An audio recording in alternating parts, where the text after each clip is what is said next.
প্রতীক্ষার অবসান। গঙ্গা পুজো সেরে রূপলী ইলিশের খোঁজে সমুদ্রে নামলো হাজারো ট্রলার। সুন্দরবনের উপকূল জুড়ে এখন শুধুই নতুন আশার আলো আর উৎসবের আমেজ।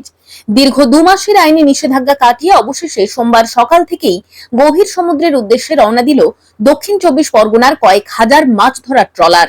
কাকদ্বীপ, নামখানা এবং ফ্রেজারগঞ্জের মৎস্যবন্দরগুলি থেকে সকাল হতেই একের পর এক ট্রলার লাইনে দাঁড়িয়ে পাড়ি দিতে শুরু করেছে বঙ্গোপসাগরের বুকে। ঐতিহ্য মেনে ট্রলার ছাড়ার আগে সাড়ম্বরে গঙ্গা পুজো ও ট্রলারে সিঁদুরের ফোঁটা দিয়ে যাত্রা শুরু করলেন মৎস্যজীবীরা। মৎস্য দপ্তর সূত্রে জানা গিয়েছে, মাছেদের স্বাভাবিক প্রজনন ও বংশবৃদ্ধির স্বার্থে গত 15 এপ্রিল থেকে 14 জুন গভীর রাত পর্যন্ত সমুদ্রে মাছ ধরার উপর নিষেধাজ্ঞা জারি ছিল। রবিবার মাঝরাতে সেই সময়সীমা শেষ হতেই ঘাটগুলিতে ব্যস্ততা তুঙ্গে ওঠে। বরফ, জ্বালানি তেল, রান্নার গ্যাস আর রেশন সামগ্রী বোঝাই করে শুধুমাত্র কাকদ্বীপ, নামখানা ও ফ্রেজারগঞ্জ থেকেই 3000-এরও বেশি ট্রলার রওনা দিয়েছে। সব মিলিয়ে সুন্দরবনের বিভিন্ন ঘাট থেকে এবার প্রায় কয়েক হাজার ট্রলার ইলিশের খোঁজে সমুদ্র কাঁপাতে নামছে। গত কয়েকদিন ধরেই ডিজেলের চড়া দাম এবং শ্রমিকের আকাল নিয়ে ট্রলার মালিকদের কপালে চিন্তার ভাঁজ থাকলেও সমুদ্রে নামার মুহূর্তে মৎস্যজীবীদের চোখে মুখে শুধুই আশার ঝলক।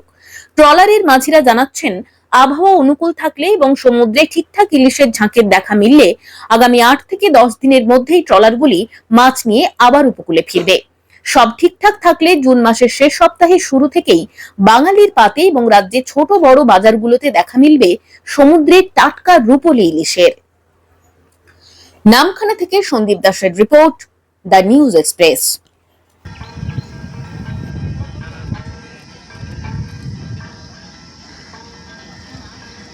ট্রলার তো আর কিছু সময়ের পরে সমুদ্রে পাড়ি দেবে, কতটা প্রস্তুতি নিয়েছেন আপনারা? আমরা লগবুক পেলে আমরা বেড়ে যাবো। লগবুক হাতে এখনো পাননি? না। এখন কি চলছে নৌকোতে? এখন নৌকোতে পুজো করে দিচ্ছি। সব কিছু জাল ফাল সব সাজানো শেষ? সাজানো শেষ হয়ে গেছে। এবারে ইলিশের কি আশা করছেন? কতটা আশা করছি ঠাকুর যদি দেয় তাহলে ভালো, নাহলে কখন বেরোবেন কখন আপনারা? আমরা লগবুক পেলে বেড়ে যাবো। সব কাজকর্ম, নৌকোর প্রস্তুতি? হ্যাঁ, নৌকোর প্রস্তুতি হয়ে গেছে। পুজো পার্বণ সব? পুজো পাঠটা হচ্ছে। আপনার নামটা? আমার নাম অপূর্ব মন্ডল। ট্রলার তো আর বেরোবে, কতটা প্রস্তুতি নিয়েছেন? এখন কি অবস্থা? না, ট্রলার বন্ধ ছিল, 2 মাস বন্ধ ছিল। এবার আমরা নৌকোদানির কাজকর্ম সবাই গুছাইছি, জাল টাল সারিয়ে নৌকোয় তুলে নৌকো পুজো দিচ্ছি। এবার সরকারের নির্দেশ অনুযায়ী একটা লগবুক পাওয়া যায়, এই লগবুক নিয়ে আমরা বেরোবো। নৌকো টৌকো পুজো টুজো হচ্ছে। লগবুক এখনো পেয়েছেন? না, এখনো পাইনি, টুয়া আরম্ভ হয়েছে। এবার আমাদের মালিক লগবুক নিয়ে এলে আমরা সেই লগবুক নিয়ে বাড়ি যাব। এবছর কতটা ইলিশ পাবেন, কি আশা করছেন? এবছর তো আশা, ওয়েদারের তো সেরকম নেই, গরম, রোদ ফাটা গরম। বর্ষা দরকার ছিল, বর্ষার জন্যে মাছ শাক এবার প্রথম হতে পারে, নাও হতে পারে। আশা তো থাকবে, যেরকম ইলিশের সিজনে একটা আসে, সেই ইলিশের সিজনে আসবে।